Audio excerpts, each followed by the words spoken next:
Breaking news ఆర్టీవీతో emotional గా మాట్లాడారు బాలినేని శ్రీనివాస్. జగన్ నిర్ణయాలతో నేను విభేదించాను, నా నిర్ణయాలకు ఎక్కడ విలువ ఇవ్వలేదు అని బాలినేని చెప్పారు. అందుకే నన్ను జగన్ దూరం పెట్టారు అని బాలినేని ఎమోషనల్ అయ్యారు. లిక్కర్ ఇసుక పాలసీ విషయంలోనూ జగన్తో విభేదించా అని బాలినేని ఆర్టీవీతో చెప్పారు. చెవిరెడ్డి ఎవరు మా జిల్లాలో రాజకీయం చేయటానికి అంటూ బాలినేని ప్రశ్నించారు. రేపు పవన్ కళ్యాణ్ను కలవబోతున్నాను అని బాలినేని ఆర్టీవీతో చెప్పారు. పవన్తో మీటింగ్ తర్వాత జనసేనలో చేరే తేదీని ప్రకటిస్తాను అని వైసీపీకి రాజీనామా చేసిన బాలినేని చెప్పారు. బాలినేని ఆర్టీవీతో ఏం మాట్లాడారో ఒకసారి చూద్దాం. హలో శ్రీనివాస్ గారు, నమస్తే అండి. నేను ఆర్టీవీ నుంచి మాట్లాడుతున్నాను. చెప్పండి. శ్రీనివాస్ గారు, మీరు పార్టీకి రిజైన్ చేశారు, కారణం ఏంటండి ఎగ్జాక్ట్గా? అంటే జగన్మోహన్ రెడ్డి గారి ఆయన తీసుకున్న నిర్ణయాలతో చాలా రోజు నుంచి విభేదించాను. ఎలక్షన్ ముందులే కూడా నుంచో విభేదిస్తూ వస్తున్నాను. ఆ నిర్ణయాలు సరిగా లేవనేది మీ లేఖలో కూడా అదే అంశాన్ని ప్రస్తావించారు. ఆయన నిర్ణయాలని కొన్ని విషయాల్లో నేను అడ్డుకున్నా, ఎలాంటి మొహమాటలు లేకుండా అని కూడా చెప్పుకొచ్చారు. అంటే ఏ నిర్ణయాలు? ఎందుకంటే కొన్ని రోజులుగా మీరు చర్చించుంటారు. అంటే ఏమైనా పర్టికులర్గా చెప్పగలరా కొన్ని ఈ అంశాలకు సంబంధించి? అంటే పర్టికులర్ అంటే ఇప్పుడు ఈ లిక్కర్ విషయం కానీ, శాండ్ కానీ,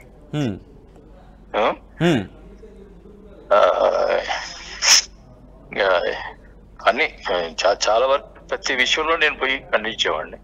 నేను ఇట్లా మాట్లాడేవాడిని. దానివల్ల నన్ను కొద్ది దూరంగా చూసేవాడు ఆయన. నేను ఉన్నట్టు మాట్లాడటం వల్ల. అంటే ఎటువంటి రెస్పాన్స్ వచ్చేదండి? నేను చేసేదంతా కరెక్ట్ అని మాట్లాడేవాడు. హలో, చెప్పండి శ్రీనివాస్ గారు. మీరు మీకేం తెలియదు, నేను చేసేదంతా కరెక్ట్ అని మాట్లాడేవాడు. ఓకే. అలాగే అంటే ఒంగోలు రాజకీయాల్లో చెవిరెడ్డి ఇన్వాల్వ్మెంటే మీ రాజీనామాకు కారణం అంటున్నారు, నిజమేనా? అసలు ఆ చెవిరెడ్డి ఎవరండి? మా దగ్గరికి వచ్చి పెత్తనం చేసేది. మేము పార్టీ వాళ్ళు ఆయన వచ్చి రాజకీయం చేసేది. మా జిల్లా ప్రెసిడెంట్ గా పెడతా ఉన్నారు మూమెంట్ లో. చిత్తూరు జిల్లా నుంచి వచ్చి సరేండి మరి తర్వాత రైట్. అంటే లిక్కర్ కావచ్చు, వీటికి సంబంధించి అసలు ఏం డిస్కషన్ జరిగిందండి? అసలు అంటే ఏం జరిగింది? ఇప్పుడు మళ్ళీ మాట్లాడదాంలేండి. శ్రీనివాస్ రెడ్డి గారు, అంటే మీరు రాజీనామా చేసిన నేపథ్యంలోనే కులకృష్ణంగా అన్ని మాట్లాడతాం. ఓకే. ఏ పార్టీకి వెళ్ళబోతున్నారు? శ్రీనివాస్ పవన్ కళ్యాణ్ కలుస్తానండి. ఎప్పుడు కలవబోతున్నారు మీరు? రేపు. పార్టీలో జాయిన్ కాబోతున్నారా రేపే? రేపు కలిసిన తర్వాత డేట్ చెప్తాను. రైట్. పవన్ కళ్యాణ్తో మాట్లాడారా మీరు? రేపు మాట్లాడతానండి. అసలు ఎందుకు మీరు పార్టీ కంప్లీట్ గా మారాల్సిన పరిస్థితి వచ్చింది? చెప్పేదండి, రేపు మాట్లాడతాను మొత్తం. ఆర్టీవీతో ఎమోషనల్ గా మాట్లాడారు వైసీపీకి రాజీనామా చేసిన బాలినేని గత కొంతకాలం నుంచి వైసీపీతో అలక వహిస్తూ ఉన్నారు. వైసీపీతో కొంచెం అంటీ ముట్టినట్టుగా కూడా బాలినేని కనిపిస్తున్నారు. నిజానికి వైసీపీ పార్టీ ఆవిర్భావం నుంచి కూడా బాలినేని శ్రీనివాసరెడ్డి కాంగ్రెస్ను వదిలి వైసీపీతోనే ప్రయాణం చేశారు. గత కొంతకాలం నుంచి పార్టీకి దూరంగా ఉంటూ వస్తున్నారు, పార్టీ మీద అలక వహిస్తూ వస్తున్నారు. చాలా సందర్భాల్లో బాలినేని పార్టీపై అలక వహించిన సందర్భాలు కూడా ఉన్నాయి. రెండో దఫా క్యాబినెట్ విస్తరణ జరిగినప్పుడు బాలినేనికి మంత్రి పదవి ఇవ్వకపోయినప్పుడు కూడా బాలినేని కొంత అలక వహించారు పార్టీ పైన. ఇప్పుడు ఆయన పార్టీని వదిలి బయటకు వచ్చేశారు. పార్టీ సభ్యత్వానికి ఆయన రాజీనామా చేశారు. ఆర్టీవీతో చాలా స్పష్టంగా చెప్పారు, రేపు పవన్ కళ్యాణ్ను కలవబోతున్నాను అని. మరి ఒంగోలు నుంచి ఆయన జనసేన నుంచి కీలకంగా ఉన్నట్లయితే, జనసేన నుంచి ఆల్రెడీ దామచర్ల జనార్దన్ రావు టీడీపీ నుంచి చాలా కీలకంగా ఉన్నారు. మొన్నటి ఎన్నికల్లో కూడా దామచర్ల అక్కడ నుంచి గెలిచారు. ఇప్పుడు అక్కడ నుంచి జనసేనలో చేరి దామచర్లకు వ్యతిరేకంగా మాట్లాడాల్సిన పరిస్థితి వస్తుందా అనే చర్చ కూడా జరుగుతుంది. ఏదేమైనా బాలినేని వైసీపీకి గుడ్ బై చెప్పారు. ఇప్పుడు జనసేనలో చేరే అవకాశాలు ఉన్నాయి. రేపు పవన్ కళ్యాణ్తో మాట్లాడబోతున్నాను అని ఆర్టీవీతో ఆయన చాలా స్పష్టంగా చెప్పారు. అంతేకాదు చెవిరెడ్డి ఎవరు అన్నారు. చెవిరెడ్డి భాస్కర్ రెడ్డి చిత్తూరు నుంచి కాకుండా ఇక్కడ నుంచి రాజకీయాలు చేయటానికి ఎవరు అంటూ, ఒంగోలు నుంచి రాజకీయాలు చేయడానికి ఎవరు అంటూ ఆయన ఆర్టీవీతో మాట్లాడుతూ ప్రశ్నించారు. మా ప్రతినిధి శ్రీనివాస్ ఉన్నారు పూర్తి సమాచారం అందించడానికి. శ్రీనివాస్, బాలినేని వైసీపీ ఏర్పడినప్పటి నుంచి ఆయన జగన్ వెంటే ఉన్నారు, వైసీపీతోనే ఉన్నారు, మధ్యలో చాలాసార్లు అలక వహించినప్పటికీ పార్టీతోనే ఉన్నారు. కానీ ఇప్పుడు పార్టీని వదిలేశారు, రేపు జనసేనతో మాట్లాడబోతున్నానని చెప్తున్నారు. ఏంటి, ఎటువంటి చర్చ జరుగుతుంది ఇటు వైసీపీలో కావచ్చు, లేదంటే ఇటు కూటమిలో కావచ్చు, ఒంగోలులో ఎటువంటి చర్చ జరుగుతుంది బాలినేని వ్యవహారంపై? గత కొంతకాలంగా ప్రకాశం జిల్లాలో ఇదే చర్చ ప్రధానాంశంగా జరుగుతుంది. ముఖ్యంగా కూటమి సభ్యులు, ఎందుకంటే వైఎస్ఆర్సీపీ నుంచి పార్టీకి దూరంగా ఉన్నటువంటి మాజీ మంత్రి బాలినేని శ్రీనివాసరెడ్డి ఏ క్షణానైనా పార్టీ వీడతాడు అనేది క్లియర్ గా తెలిసిన నేపథ్యంలో అతను ఏ పార్టీ నుంచి మరొకసారి రాజకీయాల్లోకి రాబోతున్నాడు అనే ఉద్దేశంతో కూడా ఇటు కూటమి సభ్యులు ఇటు టీడీపీ నుంచి కానీ, ఇటు జనసేన నుంచి కానీ, బీజేపీలో కానీ పెద్ద చర్చ జరిగింది. కాకపోతే ఇప్పుడు బాలినేని శ్రీనివాసరెడ్డి స్వయంగా పార్టీకి వైఎస్ఆర్సీపీకి రాజీనామా చేసిన వ్యక్తి, నేను జనసేన అధినేత పవన్ కళ్యాణ్ కలిసి త్వరలో పార్టీలో చేరే నిర్ణయం కూడా చర్చిస్తానని చెప్పిన నేపథ్యంలో ఇప్పుడు అందరికీ తేటతెల్లం అయిపోయింది. బాలినేని శ్రీనివాసరెడ్డి మాజీ మంత్రి బాలినేని శ్రీనివాసరెడ్డి ఇప్పుడు జనసేన తరఫు నుంచి కూటమిలోకి రాబోతున్నాడు. కాకపోతే ఇప్పుడు ప్రధానంగా జిల్లాలో జరుగుతున్న ప్రధాన చర్చ ఏంటంటే, అంటే కేవలం 2 నెలల వ్యవధి క్రితం కూడా, అంటే 2 నెలల క్రితం కూడా బాలినేని శ్రీనివాసరెడ్డికి ఒంగోలు శాసనసభ్యులు దామచర్ల జనార్దన్ మధ్య మాటల యుద్ధం జరిగిన పరిస్థితుల్లో ఇప్పుడు బాలినేని శ్రీనివాసరెడ్డి కూటమిలోకి ఏ విధంగా వస్తే ఇక్కడ పరిస్థితి ఏ విధంగా ఉంది.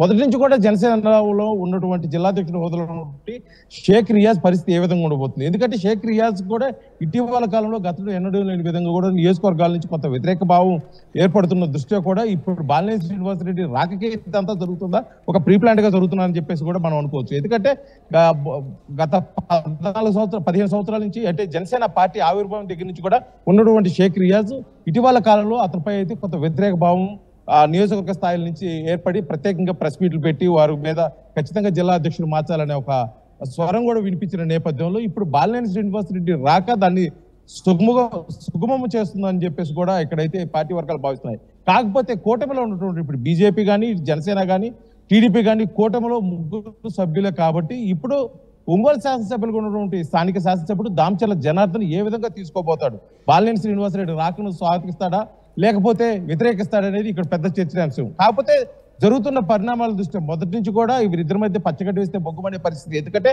2012 వైఎస్ఆర్సీపీ పార్టీ ఆవిర్భావం, అదేవిధంగా దామచర్ల జనార్దన్ రాజకీయ ప్రవేశం చేసిన దగ్గర నుంచి కూడా వీళ్ళిద్దరి మధ్య గట్టి పోటీ అయితే నడుతుంది.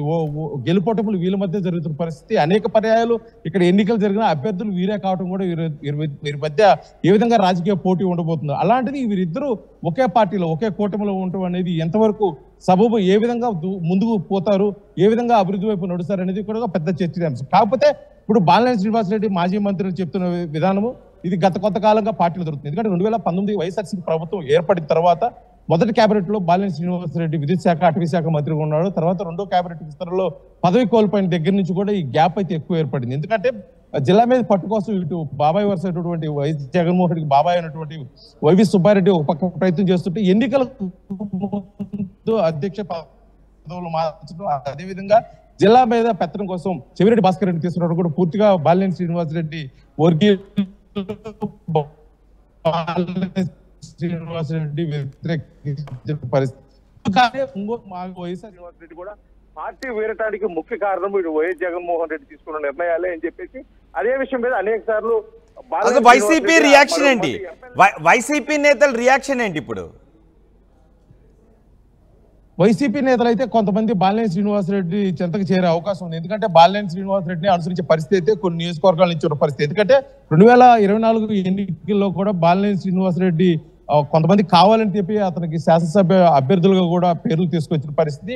వారంతా కూడా ఇప్పుడు బాలినేని శ్రీనివాసరెడ్డిని అనుసరిస్తారని చెప్పేసి ఒక పెద్ద చర్చ జరుగుతుంది. అందులో ముఖ్యంగా పశ్చిమ ప్రకాశం జిల్లా నుంచి తీసుకున్నట్టయితే కనిగిరి నుంచి, అదేవిధంగా ఎర్రగొండపాలెం తాటిపత్రి చంద్రశేఖర్ అయితే, అదేవిధంగా ప్రతి నియోజకవర్గం నుంచి కూడా అతనికి ఒక సపరేట్ క్యాడర్ ఉంది. ఈ క్యాడర్ మొత్తం కూడా బాలినేని శ్రీనివాసరెడ్డి అనుసరిస్తారని చెప్పేస్తున్నారు. కాకపోతే ఇప్పుడు YS Jaganmohan Reddy YSRCP party office నుంచి ఏ విధంగా ఆదేశాలు వస్తాయి, ఏ విధంగా వీరు ముందుకు పోతారు అనేది కూడా పెద్ద చర్చలు. మొత్తానికైతే బాలినేని శ్రీనివాసరెడ్డి పార్టీ మారిన తర్వాత వీరి నిర్ణయం ఏ విధంగా ఉండబోతుంది. మొత్తానికైతే ఎక్కువ శాతం ప్రకాశం జిల్లా, ఉమ్మడి ప్రకాశం జిల్లాలోని వైఎస్ఆర్సీపీ క్యాడర్ ఖాళీ అయ్యి బాలినేని శ్రీనివాసరెడ్డి వెంట వెళ్లే పరిస్థితి కనిపిస్తుంది. కానీ ఇప్పుడు ఒంగోలులో ఒకవేళ బాలినేని జనసేనలో చేరితే ఒంగోలులో జనసేనకు టీడీపీకి మధ్య సఖ్యత ఉండే అవకాశం ఉంటుందా, వైరం ఉండే అవకాశం ఉంటుందా? కూటమికి వైసీపీకి మధ్య వైరం ఉంటుందా, టీడీపీకి జనసేనకి వైరం ఏర్పడే అవకాశం ఉంటుందా బాలినేని రాకతో? రాజకీయంలో పర్మనెంట్ గా శత్రువులు ఎవరుండరు, మిత్రులు ఎవరుండరు అని చెప్పేసి చెప్పిన విధంగా కూడా రాజకీయంలో ఏదైనా సాధ్యం. ఈ నేపథ్యంలో కలిసి పనిచేయొచ్చు అనే ఒక ఉద్దేశంతో అయితే వెళ్తుంది. కాకపోతే ఇప్పటి వరకు జరిగిన పరిణామాల దృష్ట్యా, ఎందుకంటే టీడీపీ శాసనసభ్యులు ఉన్నటువంటి దామచర్ల జనార్దన్ కానీ, జిల్లా అధ్యక్షుడు జనసేన నుంచి ఉన్నటువంటి షేక్ రియాజ్ మధ్య కానీ, ఏ రోజు కూడా బాలినేని శ్రీనివాసరెడ్డి మధ్య కానీ, వీళ్ళ ముగ్గురు మధ్య ముఖ్యంగా ఇటువంటి సందర్భంలో కూడా సఖ్యత ఏర్పడే సందర్భాలు లేవు. ఎందుకంటే గత 20 రోజుల క్రితం కూడా జనసేన అధ్యక్షుడు షేక్ రియాజ్ బాలినేని శ్రీనివాసరెడ్డికి ఒక ఓపెన్ ఛాలెంజ్ కూడా ఇవ్వడం జరిగింది. ఎందుకంటే అవినీతి పనులు జనసేనలోకి ఎట్టి పరిస్థితులకు రానివ్వు, పవన్ కళ్యాణ్ స్వాగతించాడు. ఇది అతని ఎజెండా. ఎందుకంటే బాలినేని శ్రీనివాసరెడ్డి నిజాయితీపరుడు, నీతిపరుడు అని నిరూపించుకున్న తర్వాతే పార్టీలోకి స్వాగతించేది లేదు, అధినాయకుడు చూసుకుంటారని చెప్పేసి షేక్ రియాజ్ చెప్పిన నేపథ్యంలో కూడా అదే విధంగా ఒంగోలు శాసనసభలో అనుకుంటే దామచర్ల జనార్దన్ అయితే మటుకి పూర్తిగా కూడా ఓపెన్ ఛాలెంజ్ చేసే పరిస్థితి. నువ్వు చేసిన అక్రమాలను పూర్తిగా నేను బయట పెడతానని చెప్పేసి చెప్పిన పరిస్థితి. మీకు ఆధారాలు ఉంటే బయట పెట్టమని చెప్పేసి మరొక ఛాలెంజ్ కూడా బాలినేని శ్రీనివాస్ చెప్పారు. ఇది ఛాలెంజ్లు చేసుకుంటూ ఉన్న ఈ నాయకుల మధ్య ఏ విధంగా సఖ్యత ఉండబోతుంది, ఈ సఖ్యత ఒంగోలు నియోజకవర్గానికి అదే విధంగా జిల్లాలో పార్టీ పటిష్టానికి ఏ విధంగా దోహదపడుతుంది అయితే మటుకి పూర్తిగా చెప్పలేని పరిస్థితి. ఎందుకంటే ఇది కేవలం రాజకీయ ఆధిపత్యం కోసం ఈ పార్టీలు మారుతూ ఉంటారని చెప్పేసి ఇప్పటికే పలువురు ఆరోపించిన నేపథ్యంలో ఇప్పుడు మాజీ మంత్రి బాలినేని శ్రీనివాసరెడ్డి జనసేనలోకి రావటం, అంటే కూటమిలోకి రావటం, అది ఏ విధంగా ఉండబోతున్నది రాబోయే రోజులు అయితే పూర్తిగా కూడా ఇక్కడ పెద్ద చర్చనీయాంశం, పెద్ద విషయంగా కూడా చెప్పుకోవచ్చు. ఎందుకంటే స్వతహాగా బాలినేని శ్రీనివాసరెడ్డి సుమారు 30 సంవత్సరాల రాజకీయ అనుభవం ఉన్న వ్యక్తి, స్వతహాగా ఒక క్యాడర్ ఉన్న వ్యక్తి. ఏ పార్టీలోకి వెళ్ళి అతను అవ్వ చూపిస్తాడు. క్యాడర్ కూడా మంచి క్యాడర్ ఉన్న వ్యక్తి, ఖర్చుకు వెనకాడు, కార్యకర్తలకు దగ్గరగా వెళ్తాడు, ఎవరి సమస్య అయినా కూడా వింటాడు. ఇటువంటి పేరు ఉన్న నేపథ్యంలో బాలినేని శ్రీనివాసరెడ్డి రాక కూడా కొంతమంది స్వాగతించిన నేపథ్యంలో స్వతహాగా ఇక్కడే ఉన్నటువంటి జనసేన స్థాపించిన దగ్గర నుంచి జనసేనలో ఉన్నవారు కానీ, టీడీపీ నాయకులు కానీ, ఎందుకంటే గతంలో వైఎస్ఆర్సీపీ ప్రభుత్వం ఆ హయాంలో ఉన్నటువంటి టీడీపీ నాయకులు అనేక కేసుల విషయంలో కూడా చాలా ఇబ్బంది పడిన పరిస్థితి. అదేవిధంగా జనసేనలో పూర్తిగా వారి మీద ఆరోపించారు, చేసిన అవినీతి ఆరోపణల మీద అయితే పూర్తిగా కూడా ధ్వజమెత్తిన పరిస్థితి. కానీ వీళ్ళందరూ ఏ విధంగా ఏకమయ్యి కలిసి పనిచేస్తారనేది కూడా పెద్ద చర్చ, పెద్ద విషయం. కానీ బాలినేని విషయంలో పవన్ కళ్యాణ్ కి కొంత సాఫ్ట్ కార్నర్ ఉంది. తొలి నుంచి కూడా అరుణ్ పైన కేసులు పెట్టినప్పుడు ఉపసంహరించుకోమని మేము అడిగినప్పుడు కూడా ఆయన ఉపసంహరించుకున్నారని ఒక పబ్లిక్ మీటింగ్ లో కూడా పవన్ కళ్యాణ్ కొంత పాజిటివ్ గా మాట్లాడారు గతంలో కూడా బాలినేని పై. అవును రోహిత్, బాలినేని మీద పవన్ కళ్యాణ్ కానీ, అటు అంటే నాగబాబు, నాదెండ్ల మనోహర్, అటు త్రివిక్రము, వీళ్ళంతా మధ్య కొత్త సన్నిహిత సంబంధాలు ఉన్న నేపథ్యంలో కూడా ఒక సాఫ్ట్ కార్నర్ ఉంది. ఆ సాఫ్ట్ కార్నర్ తోటి ఇప్పుడు జనసేన అధినాయకుడు పవన్ కళ్యాణ్ కలిసే దానికోసం మార్గం కూడా సుముగా అవుతుంది. అందులో భాగంగానే రేపు పార్టీ కూడా మారబోతున్నాడు. పార్టీ మారినా కూడా అతనికి మంచి స్థానం కల్పిస్తారని ఒక చర్చ అయితే జరుగుతుంది. కాకపోతే మొదటి నుంచి కూడా వివాదాలకు దూరంగా ఉన్న బాలినేని శ్రీనివాసరెడ్డి ఇటీవల కాలంలో కేవలం 2019-24 మధ్య కాలంలో కొంత ఎక్కువ వివాదాలకు దగ్గర కావడం వల్ల కూడా ఇప్పుడు బాలినేని శ్రీనివాసరెడ్డి పెద్ద హాట్ టాపిక్ గా పరిస్థితి. ఇటువంటి పరిస్థితుల్లో వైసీపీకి తీవ్ర ఇబ్బంది అని చెప్పుకోవచ్చు. ఇటు కూటమిలోకి ఏర్పడితే బలమే, అది బాలినేని శ్రీనివాసరెడ్డి రాక కూటమికి బలమా లేకపోతే మైనస్ గా మారినప్పటికీ రాబోయే రోజుల్లో అయితే పరిస్థితి అయితే చెప్పే పరిస్థితి ఉంది. రైట్ శ్రీనివాస్, ఆర్టీవీతో బాలినేని మాట్లాడారు. వైసీపీకి రాజీనామా చేసిన తర్వాత ఆయన తొలి స్పందనగా ఆర్టీవీతో మాట్లాడారు. జగన్ నిర్ణయాలతో నేను విభేదించాను, నా నిర్ణయాలను ఎప్పుడు కూడా జగన్ పరిగణలోకి తీసుకోలేదు అంటూ బాలినేని మాట్లాడారు. అందుకే జగన్ పార్టీని, వైసీపీ పార్టీని వేడాలి అని అనుకుంటున్నానన్నారు. జగన్ నన్ను దూరం పెట్టారు అంటూ బాలినేని మాట్లాడారు. ఇసుక, లిక్కర్ పాలసీల విషయంలో కూడా జగన్తో విభేదించాను అని బాలరెడ్డి మాట్లాడారు. అలాగే చెవిరెడ్డి గురించి క్వశ్చన్ అడిగినప్పుడు కూడా చెవిరెడ్డి ఎవరు మా జిల్లాలో రాజకీయం చేయడానికి అంటూ బాలినేని అన్నారు. రేపు పవన్ కళ్యాణ్ కలుస్తాను అని బాలినేని అన్నారు. పవన్తో మీటింగ్ తర్వాత జనసేనలో చేరే తేదీని ప్రకటిస్తాను అని బాలినేని అన్నారు. గతంలో పవన్ కళ్యాణ్ కూడా వైసీపీ నేతలను విమర్శిస్తున్న సమయంలో బాలినేని శ్రీనివాస్ లాంటి వాళ్ళు కూడా ఉంటారు, బాలినేని శ్రీనివాస్ లాంటి మంచి వాళ్ళు, హుందాగా ఉండే వాళ్ళు ఉంటారు అని పవన్ కళ్యాణ్ కూడా పబ్లిక్ మీటింగ్లో మాట్లాడిన పరిస్థితి ఉంది. ఇప్పుడు రేపు పవన్ కళ్యాణ్తో కలిసిన తర్వాత బాలినేని శ్రీనివాసరెడ్డి జనసేనలోకి వచ్చే అవకాశాలు ఉన్నాయి. మరి బాలినేని జనసేనలోకి వస్తే ఒంగోలులో దామచర్లకు బాలినేనికి ఏ విధంగా పొసుగుతుంది అనే విషయంపై కూడా పెద్ద ఎత్తున చర్చ జరుగుతుంది రాజకీయ వర్గాల్లో. చూద్దాం ఏం జరుగుతుందో.